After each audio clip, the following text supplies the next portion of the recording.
Morning students, हम तीसरा lesson पढ़ रहे थे जिसमें हमने अनुसूचित जातियां पढ़ ली थी। इसके बाद में हमने अनुसूचित जो जनजातियां थी वो वाला जो टॉपिक था वो शुरू कर दिया था, जिसमें हम राजस्थान में जो इनकी स्थिति है वो पढ़ रहे थे। अर्थात जो राजस्थान है, इस राजस्थान में इनकी जो स्थिति होती है वो कैसी होती है, कितनी जनसंख्या है, इन सब के बारे में अध्ययन करेंगे।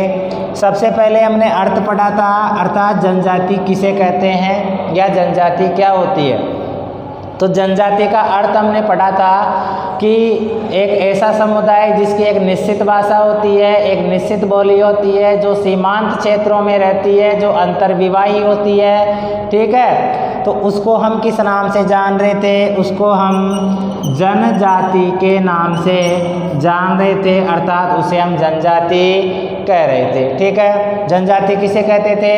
जिसमें एक निश्चित भाषा हो, एक निश्चित बोली हो, एक निश्चित संस्कृति हो, और वो हमारे समुदाय से जो मुख्यधारा के लोग हैं उनसे वो अलग थलग होते हैं, अर्थात बिल्कुल दुर्गम जो क्षेत्रों में रहते हैं उनको ही हम किस नाम से जानते हैं? जनजाति नाम से जानते हैं। वैसे हम अगर साधारण रूप से कहें ना तो जनजाति किसे कहेंगे? तो दुर्गम स्थानों में रहने वाले लोगों को ही किस नाम से जानते हैं? जनजाति के नाम से जानते हैं। उन्हें हम क्या कहते हैं? जनजाति कहते हैं। और ये लोग पिछड़े होते हैं। ये लोग कैसे होते हैं? पिछड़े वर्ग के होते हैं, अर्थात जो सामान्य जो समुदाय होते हैं उनकी स्थिति से इनकी जो स्थिति होती है वो निम्नतर होती है, निम्न होती है, ठीक है। इसके बाद हम आज पढ़ेंगे जनसंख्या के बारे में, अर्थात राजस्थान में जो जनजातीय वर्ग है, इस जनजातीय वर्ग की जनसंख्या कितनी है, भारत में कितनी है, राजस्थान में कितनी है, सबसे ज़्यादा कहाँ पर है, सबसे ज़्यादा कौन सी है, इन सब के बारे में आज हम अध्ययन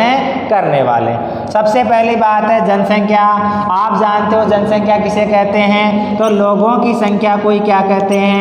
लोगों की संख्या को ही किस नाम से जाना जाता है? जनसंख्या के नाम से जाना जाता है। अर्थात किसी निश्चित भूभाग में, निश्चित भूभाग कोई सा भी हो सकता है, चाहे से हम राजस्थान की बात करें, चाहे हम भारत की बात करें, चाहे हम जयपुर जिले की बात करें, या जयपुर जिले में भी कोई एक निश्चित गांव या निश्चित जगह की बात करें, तो वो एक निश्चित भौगोलिक क्षेत्रफल हो गया। और उस निश्चित भौगोलिक क्षेत्रफल में रहने वाले लोगों की संख्या, रहने वाले लोगों की संख्या ही क्या कहलाती है? जनसंख्या कहलाती है। क्या कहलाती है? जनसंख्या कहलाती है। अब देखो हम पढ़ रहे हैं अनुसूचित जाति की जनसंख्या, अर्थात जो जनजाति वर्ग है। अनुसूचित जाति तो हमने पढ़ ली, लेकिन आज हम जो पढ़ रहे हैं वो है जनजाति। एक तो होती है अनुसूचित जाति और एक होती है अनुसूचित जनजाति।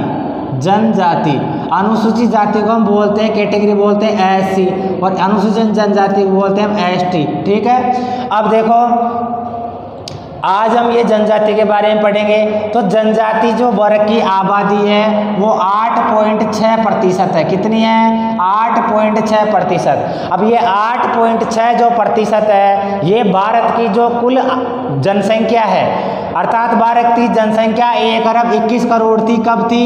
2011 की जनसंख्या के अनुसार 121 करोड़, 121 जो करोड़ जनसंख्या है वो 2011 की जनगणना के अनुसार है। और इस 2011 की जनगणना के अनुसार ही जो जनजाति वर्ग है, इस जनजाति वर्ग की जो आबादी है वो 8.6% है। अर्थात कुल जनसंख्या में जो 2011 के आंकड़े दिए गए थे उनमें ये जो प्रतिशत है वो कितना है? 8.6%। कितना है? 8.6%। अब बात हम राजस्थान, ये तो भारत के अनुसार है, ये किसके अनुसार है? भारत के अनुसार। लेकिन हम राजस्थान की बात करते हैं तो राजस्थान की जो जनसंख्या है, जो 2011 की जनसंख्या दी गई थी, 2011 की जनसंख्या के अनुसार राजस्थान की जनसंख्या है 6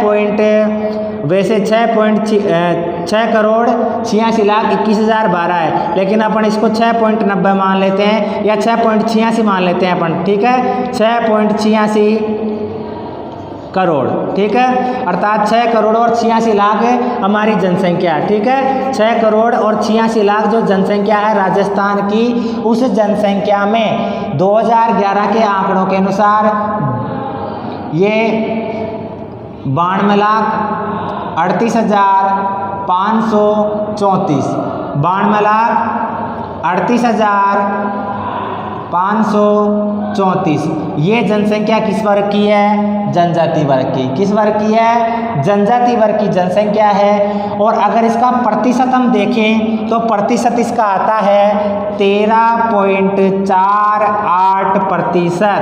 13.48%। अर्थात हमारे राजस्थान की 2011 की जनगणना के अनुसार जो जनसंख्या दी गई थी, उसमें कुल जनसंख्या जो जनजाति वर्ग की है वो तो 92,38,534 है। लेकिन अगर प्रतिशत हम देखें तो प्रतिशत कितना हो गया?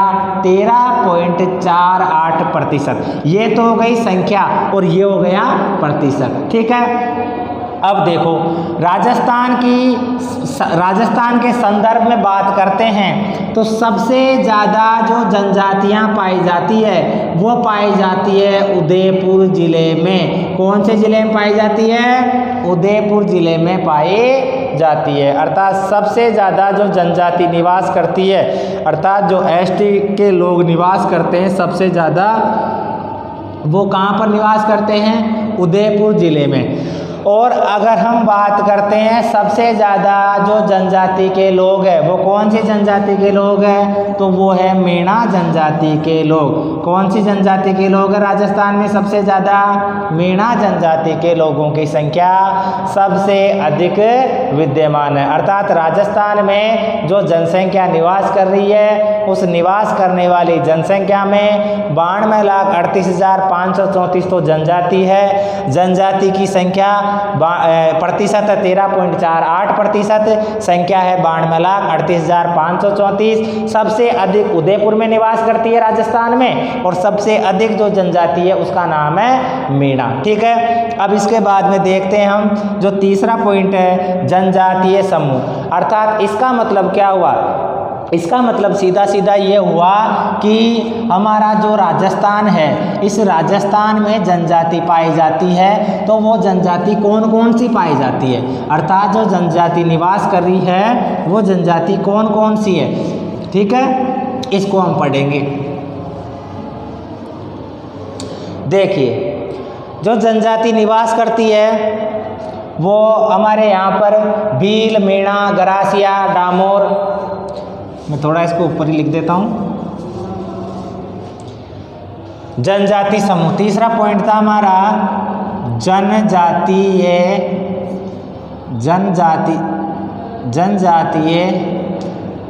समूह।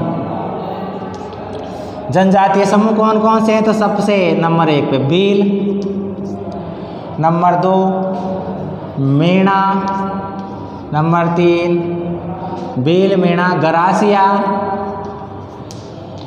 ठीक है। इसके बाद में नंबर 4 पे सहरिया। और इस शहर का मतलब, ये जो सहरिया शब्द है ना, इसकी तो उत्पत्ति शहर शब्द से हुई है। और शहर का मतलब क्या होता है? वन में निवास करने वाला या अकेला निवास करने वाला, ठीक है। वन में निवास करने वाला या अकेला निवास करने वाला। तो मीणा हो गया, भील हो गया, मीणा हो गया, गरासिया हो गया, सहरिया हो गया, डामोर। इसके बाद में भील, मीणा अलग होते हैं, भील, मीणा अलग होते हैं, ठीक है। मीणा जाति अलग होती है, भील, मीणा जाति अलग होती है। तो ये सब क्या है? हमारे राजस्थान में निवास करने वाली जनजातियां हैं। अर्थात ये एसटी वर्ग के लोग हैं जो हमारे राजस्थान में निवास करते हैं, ठीक है। और ये इनको हम एक तरीके से हम कहते हैं कि हमारे संविधान के द्वारा, हमारा जो भारतीय संविधान है, उस संविधान के द्वारा इनको संरक्षण प्रदान किया गया है। इनको संरक्षण प्रदान किया गया है, ठीक है। ये जो जनजातियां हैं इनको संरक्षण प्रदान किया गया है, ठीक है। अब इसके बाद में देखिए, रुक जा। अब देखिए बेटा, हम जो इनकी भौगोलिक स्थिति है, अर्थात ये कहाँ निवास करते हैं, किस तरीके से निवास करते हैं, इनकी जो भौगोलिक स्थिति है, इस भौगोलिक स्थिति को पढ़ेंगे। तो सबसे पहली चीज़ है इनकी भौगोलिक स्थिति में कि हमारे यहाँ पर राजस्थान में आप जानते हो रियासतों का समय रहा है, अर्थात राजा महाराजाओं का समय रहा है, और राजा महाराजाओं की जो रियासतें थी उन रियासतों में भी जनजाति वर्ग के लोग पाए जाते थे। तो ये जो रियासतें थी, रियासतों के सीमांत क्षेत्रों में पाए जाते थे। अर्थात ये जनजाति वर्ग के जो लोग थे, ये जो रियासतें होती थी, जैसे बहुत सारी रियासतें होती, मारवाड़ रियासत है, जयपुर रियासत है, मेवाड़ रियासत है ना, तो ये जो रियासतें थी, इन रियासतों के जो सीमावर्ती क्षेत्र थे, सीमावर्ती का मतलब जैसे ये रियासत है, अब इस रियासत का सीमावर्ती क्षेत्र कौन सा होगा, ये, ठीक है। तो ये जो रियासतों का जो सीमावर्ती क्षेत्र था, इन सीमावर्ती क्षेत्रों में ये निवास करते थे। आज दूसरी चीज़ क्या है, दूसरी चीज़ है कि इनमें जो यातायात के साधन हैं, यातायात के साधनों का विकास नहीं हुआ। यातायात के साधन आप जानते हो, एक स्थान से दूसरे स्थान पर जाने के लिए यातायात के साधनों की आवश्यकता होती है, और जो यातायात के साधन थे वो यातायात के साधन यहाँ पर विकसित नहीं हुए, अर्थात सड़कें भी नहीं बनी और यातायात के साधन भी यहाँ पर नहीं हुए। तीसरी चीज़ है उदारीकरण, निजीकरण, वैश्वीकरण। ये जो प्रक्रियाएं हैं, उदारीकरण, निजीकरण, आप इनको इकोनॉमिक्स में पढ़ते हो। उदारीकरण का मतलब होता है स्वतंत्र कर देना व्यापार के लिए, निजीकरण का मतलब है सामुदायिक सेवाओं को महत्व नहीं देते हुए निजीकरण को बढ़ावा देते हैं, निजीकरण कर देते हैं। वैश्वीकरण का मतलब है जब एक अर्थव्यवस्था को दूसरी अर्थव्यवस्था की व्यवस्था से जोड़ देते हैं, अर्थात पूरा संसार, उसको हम वैश्वीकरण कहते हैं, ठीक है। अतः जब पूरा विश्व एक पटल पर आ जाता है व्यापार की दृष्टि से, तो उसे हम वैश्वीकरण कहते हैं, ठीक है ना। तो उदारीकरण, निजीकरण और वैश्वीकरण का यहाँ पर कम प्रभाव हुआ, अर्थात प्रभाव ही नहीं हुआ, जो प्रभाव हुआ तो बहुत कम हुआ है। मतलब ये इनसे अछूते रहे, इनको व्यापार वाणिज्य इनसे कोई मतलब नहीं है ना, ये अपना जीवन साधारण तरीके से जीवन यापन करते हैं। इसके बाद में नंबर 4 पे आता है कि जो नगरीकरण है,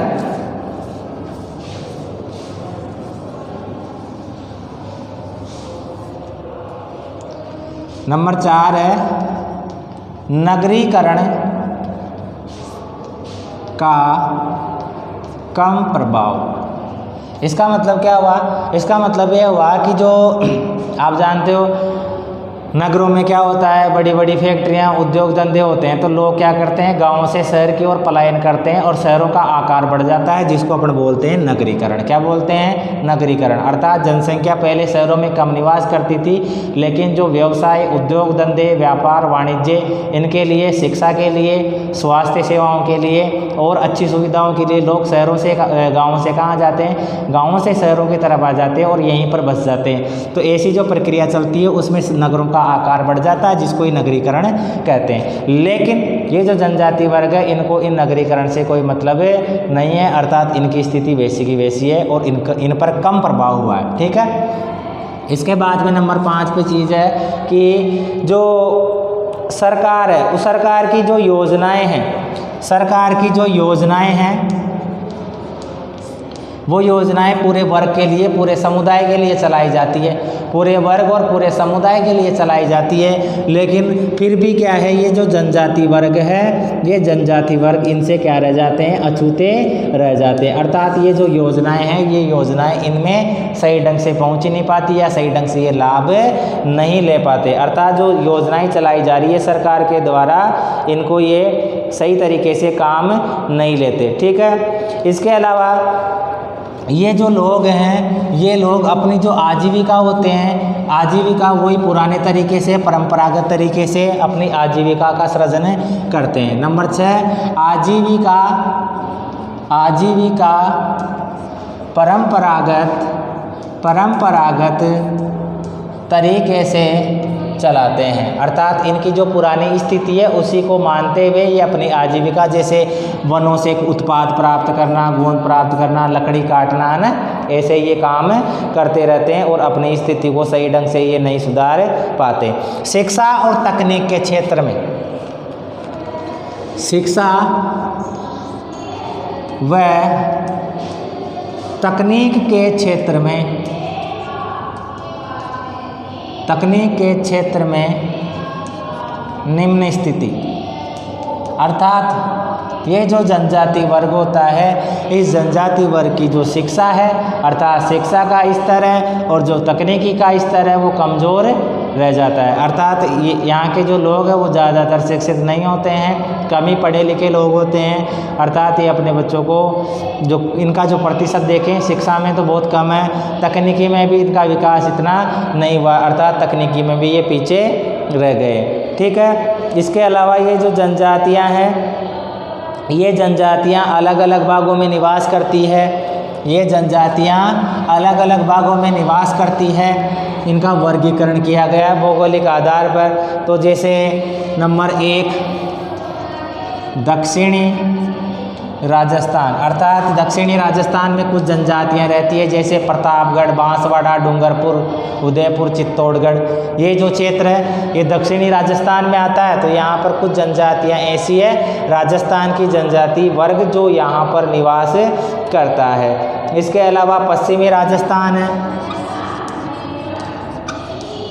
पश्चिमी राजस्थान है, पश्चिमी राजस्थान में निवास करते हैं। इसके अलावा उत्तरी पूर्वी राजस्थान, उत्तरी पूर्वी राजस्थान, यहाँ पर भी ये लोग निवास करते हैं। तो इस तरीके से हमने देखा कि जो हमारे राजस्थान है, उस राजस्थान में जो जनजाति वर्ग की स्थिति है वो कैसी है, किस तरीके की है, इसको हमने पढ़ा। इसके बाद में हम आगे पढ़ेंगे अन्य पिछड़े वर्ग के बारे में। किसके बारे में? अन्य पिछड़ा वर्ग, जिसको अपन ओबीसी बोलते हैं, उसके बारे में पढ़ेंगे।